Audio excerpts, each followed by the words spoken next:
I'm Madeline Sievers from Wind Energy REMC in Vincennes, Indiana. Welcome to Along Those Lines.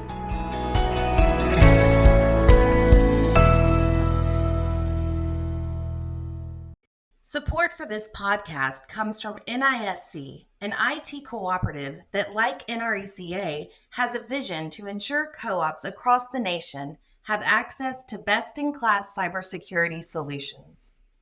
To learn more, visit cybersecurity.coop. Hi, everyone. This is a podcast about electric cooperatives, the work they do, and the challenges they face. I'm your host, Scott Hoffman.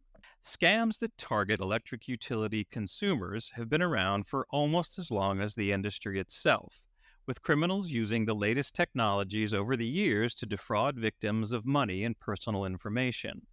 What started as door-to-door scams has evolved to sophisticated social engineering attacks using emails, texts, and even fake websites. Electric cooperatives have a unique advantage in combating scams, being locally owned, community-focused, and eager to share information with one another. To discuss this ever-present scourge and how utilities are working to educate and inform their customers on how to avoid being a victim, we have Monica Martinez, the Executive Director of Utilities United Against Scams. And later we'll hear from Joan O'Fallon, the Director of Communications at Polk-Burnett Electric Cooperative in Wisconsin. Monica, welcome to the podcast. Thanks for coming on. Thank you so much, Scott. Glad to be here. All right, so why don't you start off by giving us a little download about what it is that UUAS is, what you do, how long you've been around, stuff like that. Sure thing. UUAS is Utilities United Against Scams, and we've been around for a little over 7 years.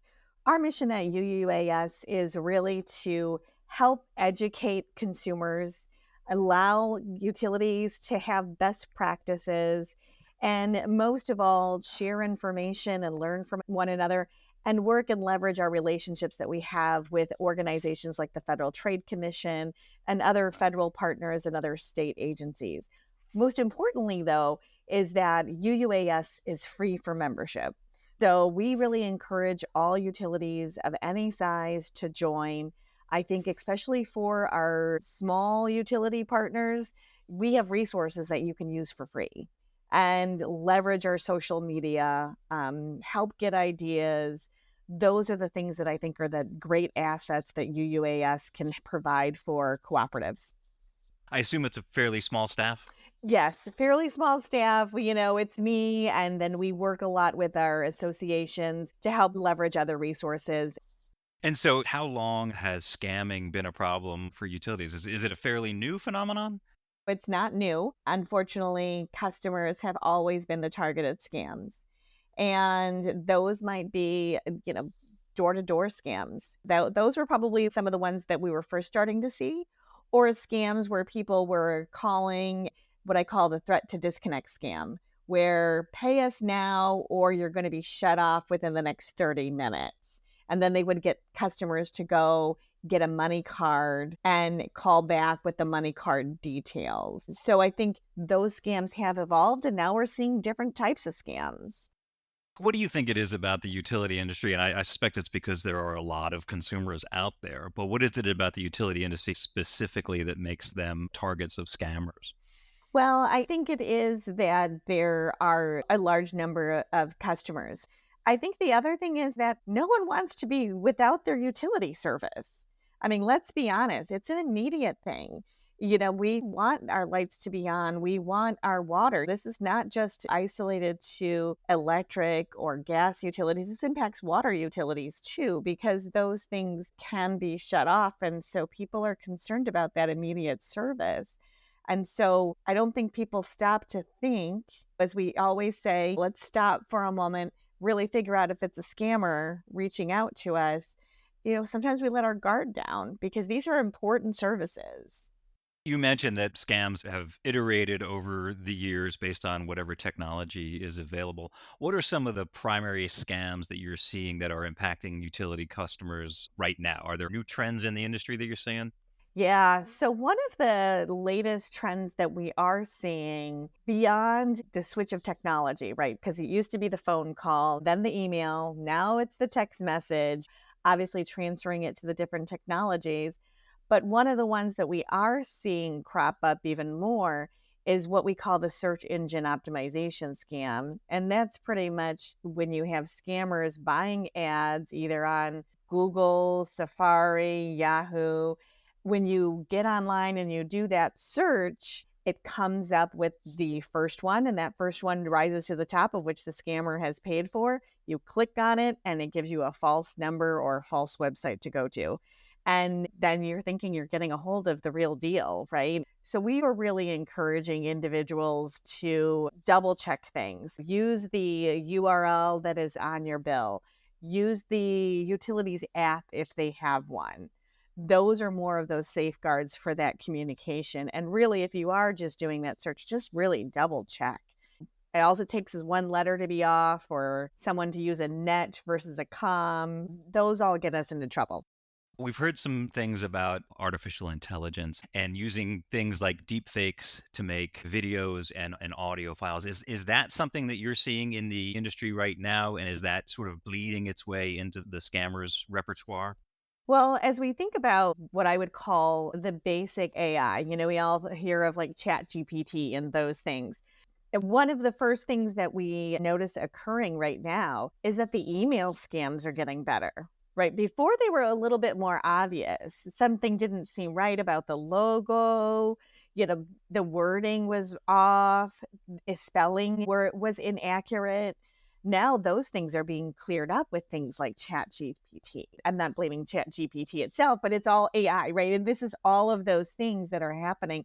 So even the traditional forms are getting more enhanced because of AI happening. I think in terms of the calls and some of those other items, yes, those things are getting better. In the last couple of years, we had increased threats where the scammers were recording the information. They would make a phone call to a utility and record the information so it sounded like they had reached the actual utility. Well, now they can be using AI. Again, it's more enhanced. And this threat is only going to continue. It's not going to go away. So do these scammers, in your experience, do they ever get caught? Do they tend to be individuals acting on their own, or does it tend to be these bigger conglomerates or consortiums of scammers doing this together? And do they ever actually get caught and prosecuted? Well, there are some that do get caught and prosecuted, but it's few and far between, right? Because what happens is once someone finds out about it, they end up moving on to the next thing or trying to cover their tracks. We have been working with federal agencies to do a better job of making sure that we're reporting all of the scams that are coming into utility companies so that they can use that information to track and go after these larger entities. We know that they're scamming utility customers, but they're also scamming other customers of other industries. So as much as we can do a better job of reporting it, the federal government and law enforcement can get that information and use it to try to really crack down on this. But it's hard. It's not easy. So is that what UUAS does? Are you sort of a clearinghouse that funnels information to the authorities as well as do you do lobbying? Do you do any kind of other educational stuff for your Yeah, members? we do a bit of education. Even on our website, people can go to it and find basic information. So our website is utilitiesunited.org. A lot of things that we do in all of our social media can be found off of that as well. But what we really try to do is make sure that we are sharing best practices. What are utilities doing? And what messages are we using? How can we use appropriate messages so that we're all sounding and using some key words that are resonating with customers? So we get a lot of best practices from one another. We work jointly with the federal trade commissions so that we know what their messaging that's going to customers in general. And we are educating policymakers so that they have the information and they know that this issue is out there, both at the state level and at the federal level.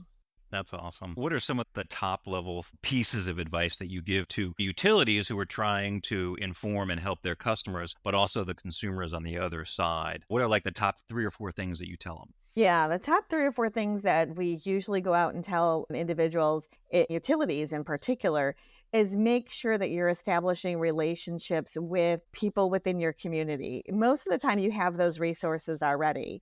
A good one is if you start to get threats, we have some utilities, especially our smaller ones, that have that good relationships with the local communities that can tell law enforcement we're experiencing a threat.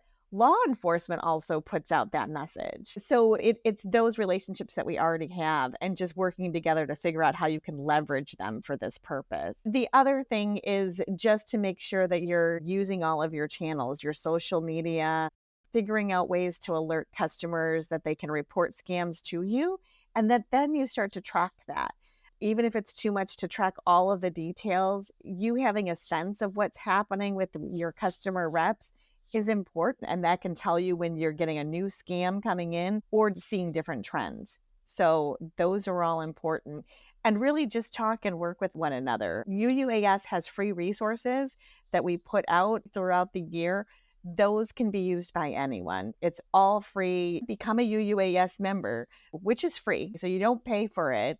You can get all of our communications. You can participate in our monthly webinar, and you can download our toolkits right from the website. I wonder with the different types of utilities that are out there, do you see an advantage for electric co-op in the way that they're community-based, they are member-focused, they have the cooperative principle of cooperation among cooperatives? Does that give them an advantage? Is that something that you can leverage to tell other utilities this is a good way to do it? Absolutely. I mean, it is an advantage. We see all the time unique things happening from utilities that have that good size where you can try something innovative. You also have good communications and trust within your communities. And so I think one of the things to always keep in mind is that scammers are eroding some of that trust. And so taking action and really trying to be on the forefront of it is really just utilizing and leveraging that trust that you have, and it helps you keep it. So yes, I think all the time that we see innovative things from cooperatives. So we talked a little bit about how consumers tend to be the target of scammers. Are there scams that involved targeting the utility itself or maybe the vendors of the utility? Absolutely. Scams are happening all over the place. And, these impersonation scams are impersonating utilities on all kinds of levels. I've heard recent reports from our utility members that scammers are trying to impersonate them on social media, like LinkedIn, a place that we normally wouldn't see that happening. And also portraying themselves to vendors, impersonating themselves as the utility or as the vendor themselves.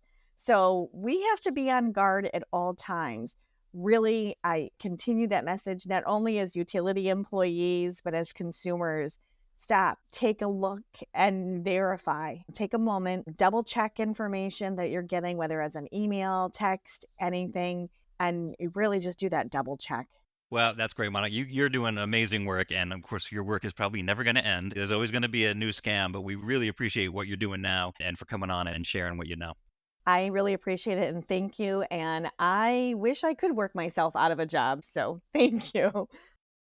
Next, we'll hear from a co-op leader who has dealt with several different scams in her years at Polk-Burnett Electric Cooperative. But first, let's pause for a word from our sponsor. NRACA's Along Those Lines podcast is proudly supported by NISC, an industry-leading IT cooperative that develops and supports advanced, integrated solutions for billing, accounting, engineering, and marketing. NISC also offers cybersecurity services to help cooperatives protect critical data and infrastructure, featuring education, endpoint protection, incident detection, and response along with patch and backup management offerings. To learn more, visit cybersecurity.coop. I'm Lori McCarty from White River Electric Cooperative in Branson, Missouri. You're listening to Along Those Lines. Welcome back. Over the decades, Polk-Burnett Electric Cooperative in western Wisconsin has seen scammers target the co-op and its members in multiple different ways. Joan O'Fallon has been Director of Communications at the co-op for more than 18 years, and part of her responsibility has been to identify the latest scams and use the co-op's many communication channels to help members protect themselves. Joan, welcome to the podcast. Thanks for coming on. Thank you, Scott. All right, why don't you start off by telling us a little bit about Polk-Burnett? What's your territory like? What's your membership like? Things like that. Sure. Polk-Burnett Electric Cooperative. We serve 22,000 members in northwestern Wisconsin. We have very little C&I, almost all rural residential. We serve about 40% seasonal cabin owners. We're just northwest of the Twin Cities, Minneapolis, St. Paul, Minnesota. And we have a lot of second homeowners come up to Wisconsin and enjoy our lakes and our lifestyle. And how long have you been with the co-op? I have been here 18 very rewarding years. Okay. So, yeah, you probably have a pretty good perspective on what's happened throughout your tenure there with how scams have changed and iterated. How many different scams would you say you've seen your membership have to deal with over the time that you've been there? So we've seen about three different types of scams.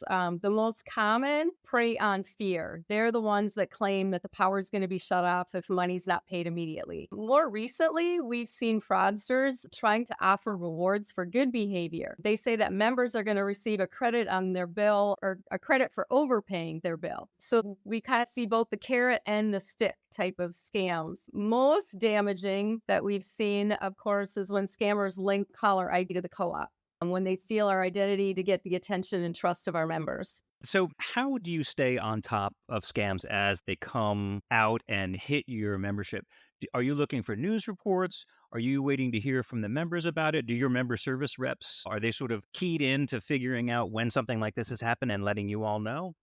Yeah, all of the above, Scott. We are always listening. We're grateful to hear from our members. We have such a good relationship with them, and we ask them to hang up on scammers and to call us directly to verify suspicious calls and emails. And so when our members report a scam, we're certain to get that out and warn others right away.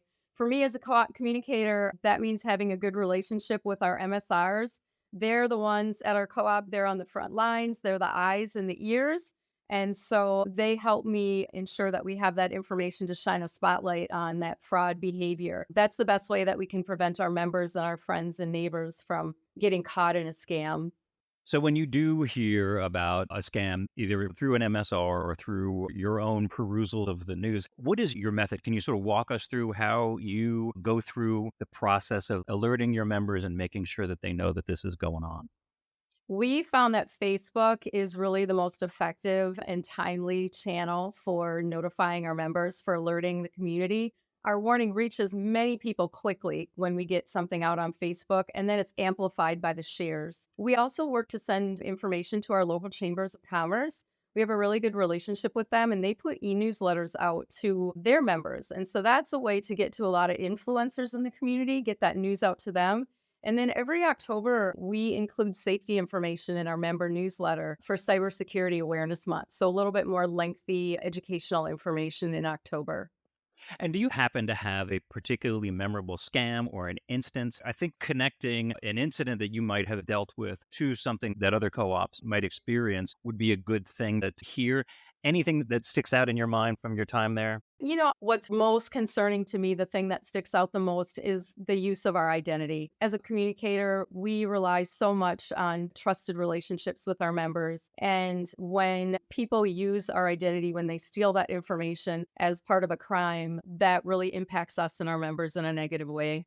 That's a good segue into my next question because beyond the pain and anxiety that your members feel when they've either been scammed or had to deal with a scammer, what damage do these scams do to the co op as a whole? You mentioned that using the co op name has a loss of reputation effect. So it's very damaging, Scott, when fraudsters claim to be the co-op, when they steal our identity. Scams done in our name affect our reputation and our trust. Some of our members, of course, they understand what's behind the fraud calls and the emails, but others don't. And so we have a responsibility to communicate when fraud calls and emails are prevalent in our community. We want to educate our members and help prevent these utility scams. Our members always expect the co-op to do the right thing, to be there for them. I think of it's similar to when we share safety information about calling before you dig or, staying away from fallen power lines. We're always working to provide information and keep that trust with our members in our community. Can you talk a little bit about how, as a co op, being locally owned and being connected to the community more so than other utilities, can you talk about what some of the advantages are that you have in combating these scams at the front end and as they're happening? Yeah, so we're the go-to source for information for our members. Any energy-related information, people come to us. They know us. We're hometown. We're local. We have a trusted relationship. And so they trust us to be open and honest with them and to communicate when things are both good and bad. Do you have a method for communicating with other co-ops when you see scams? Is there a platform, or is it just sort of a networking thing? Do you make a point of reaching out to other co-ops and say, hey, just so you know, we're seeing this in our territory? Yeah, we do that frequently, Scott. Co-op communicators are a pretty tight group. And so we share things with co-ops across the country on the communicators listserv through NRECA. We have a pretty close Wisconsin group and we share things by email. Our G&T is also very responsive. That's Dairyland Power Cooperative in La Crosse. So we get proactive messaging from them as well. And so part of that being vigilant is watching what other co-ops are posting on social media, what they're communicating and sharing. And we can all help each other to be stronger when we see these things and share them to help prevent. Kind of like our ROPE program, right? We're stronger together. So anything that you're seeing recently, I know everyone is kind of concerned about AI voice simulations and new technologies being used to perpetuate these scams. Anything that you're seeing recently on that? Have you seen or heard any instance of AI voice duplication in your territory? So, knock on wood, we're not seeing that yet. I think AI is a great tool when used for good. A shout out to all the folks that put the Connect conference together. That was one of the highlights of Connect, and co-op communicators can use AI and those tools for positive ways to build those trusted relationships and communicate with our members in our community. But fake news, deceitful and intentional misinformation, stealing and using our identity, these, of course, are all concerns. Well, Joan, you are out on the front lines on this particular issue as well as many other issues. I love how proactive you guys are and engaging you are with your members. Keep up the good work. And, unfortunately, it's never going away, but you guys are doing a great job of staying ahead of it. Thank you, Scott. Good to be with you all today. And thanks to you, our listeners, and to our sponsor, NISC. For more on this and other podcasts, visit us on electric.coop. Until next time, for Along Those Lines, I'm Scott Hoffman. I'm Brian Lacey from Coleman Electric Cooperative in Coleman, Alabama. Thanks for listening to Along Those Lines. Subscribe and rate us on your favorite podcast app.